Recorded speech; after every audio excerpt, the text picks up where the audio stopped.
Step 23. On mad pride, and in the same step, on unclean, blasphemous thoughts.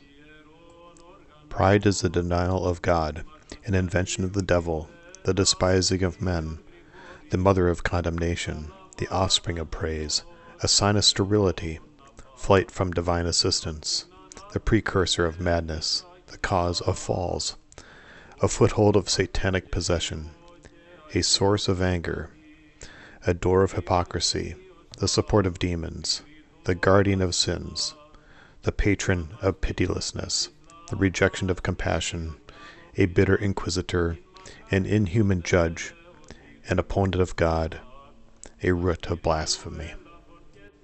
The consummation of vainglory is the beginning of pride. The middle is the humiliation of our neighbor, the shameless parade of our labors, self-praise in the heart, hatred of exposure, and the end is denial of God's help, the extolling of one's own exertions, fiendish character. Let all of us who wish to avoid this pit listen. This passion often finds food in gratitude, for at first it does not shamelessly advise us to deny God. I have seen people who thank God with their mouth, but mentally magnify themselves. And this is confirmed by that Pharisee who said ironically, "O God, I thank thee." Where a fall has overtaken us, there pride has already pitched its tent, because a fall is an indication of pride. A venerable man said to me, "Suppose there are 12 shameful passions. If we deliberately love one of them, I mean pride, it will fill the place of the remaining 11. A haughty monk contradicts violently, but a humble one cannot even look another in the face. The cypress does not bend to walk on the earth, nor does a lofty-hearted monk bend to acquire obedience. An arrogant man yearns after authority, for otherwise, as it were, he cannot, or rather does not wish, to perish utterly. God resisteth the proud. Who then can have mercy on them? Every proud-hearted man is unclean before God. Who then can cleanse such a person? Chastisement for the proud is a fall, a thorn is the devil, and abandonment by God is madness. In the first 2 cases, people have often been healed by men, but the last is humanly incurable. He who refuses reproof shows his passion, pride, but he who accepts it is free of this fetter. An angel fell from heaven without any other passion except pride, and so we may ask whether it is possible to ascend to heaven by humility alone, without any other of the virtues. Pride is a loss of wealth and sweat. They cried, but there was none to save, no doubt because they cried with pride. They cried to the Lord, and he heard them not, no doubt because they were not trying to cut out the faults against which they prayed. A most learned elder spiritually admonished a proud brother, but he in his blindness said, "Forgive me, Father, I am not proud."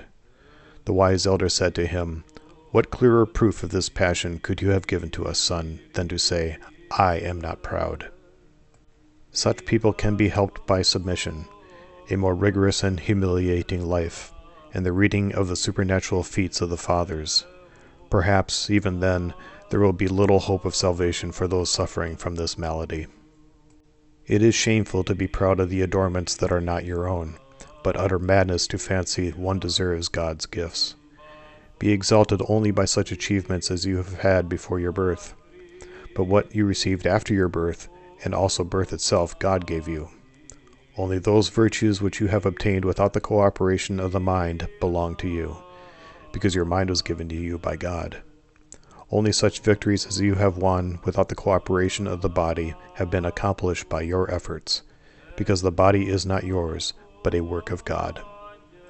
Do not be self-confident until you hear the final sentence passed upon yourself, bearing in mind the guest who got as far as joining the marriage feast, and then was bound hand and foot and cast out into the outer darkness.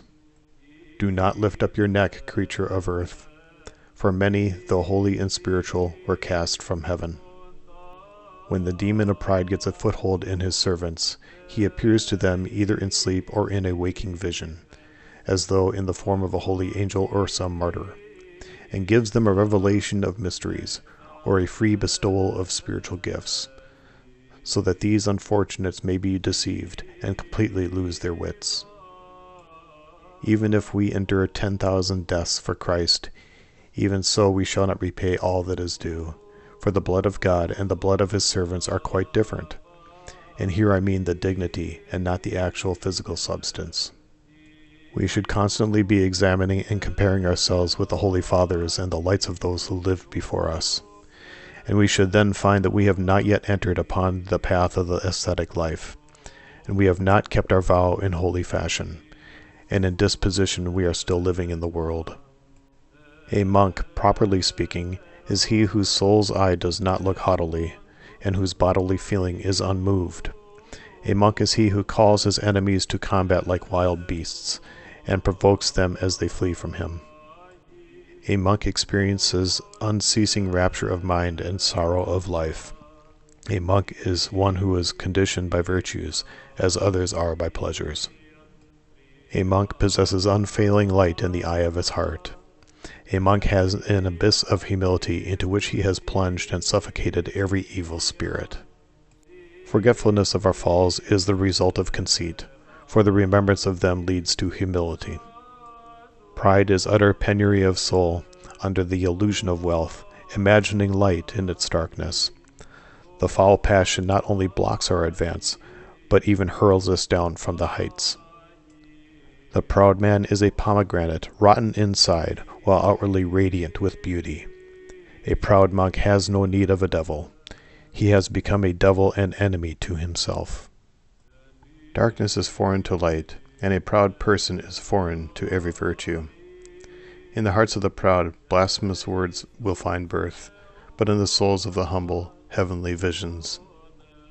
A thief abominates the sun, and a proud man scorns the meek. I do not know how it is, but the majority of the proud remain ignorant of their real selves. They imagine that they are free from passion, and they only realize their need, lack, and poverty at their departure from this life. The man enmeshed in pride should make supplication unto the Lord, for vain is the salvation of man for him. I once caught this mad impostor as it was rising in my heart, bearing on its shoulders its mother vainglory, roping them with the noose of obedience and thrashing them with the whip of humility.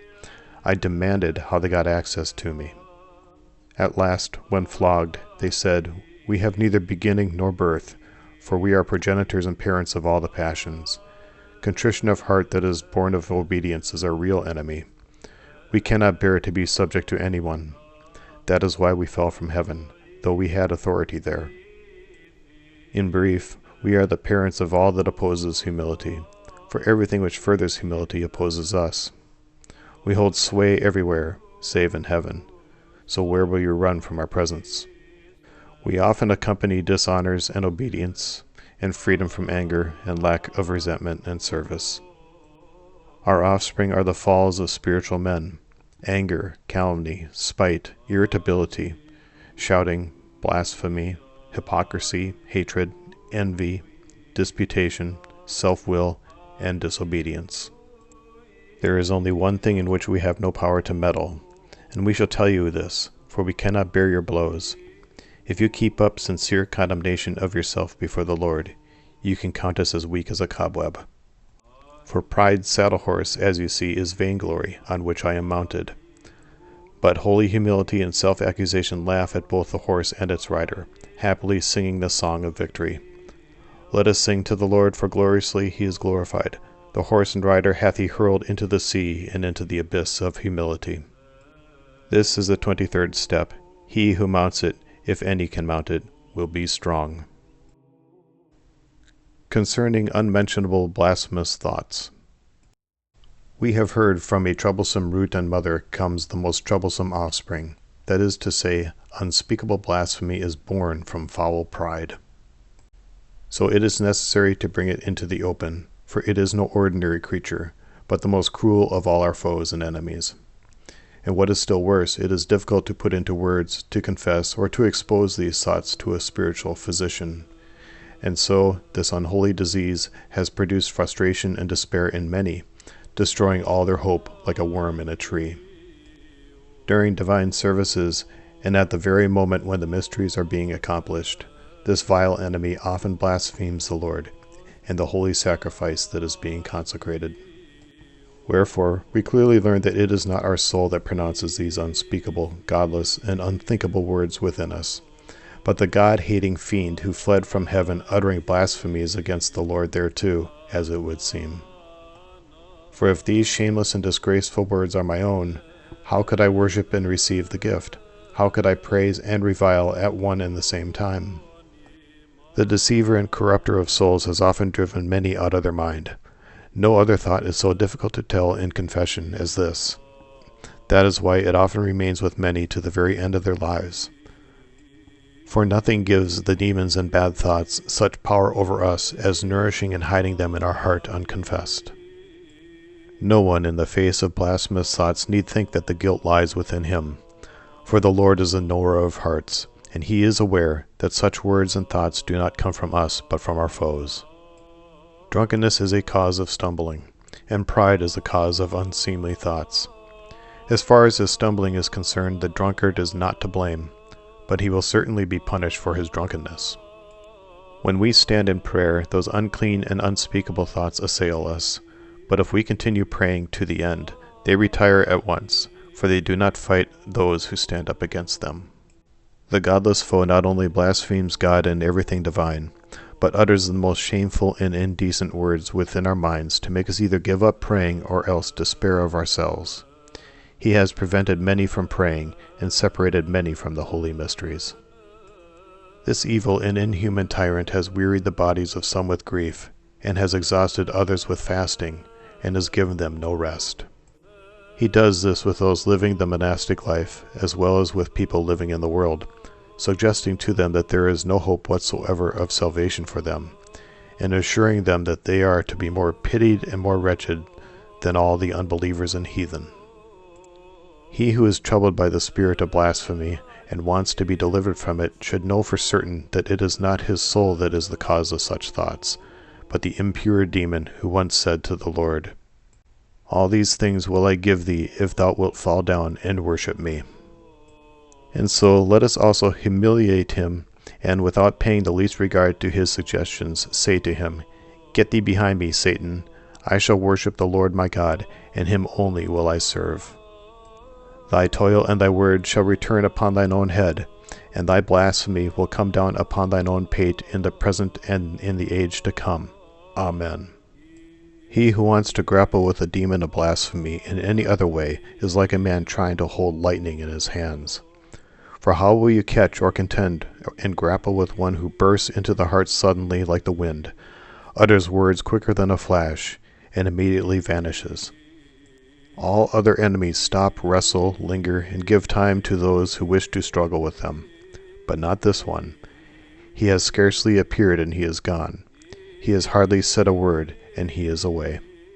This demon likes to haunt the minds of simple and innocent people, and they are more upset and bewildered by it than others. We certainly say of them that all this happens to them not from self-esteem, but from the envy of the demons.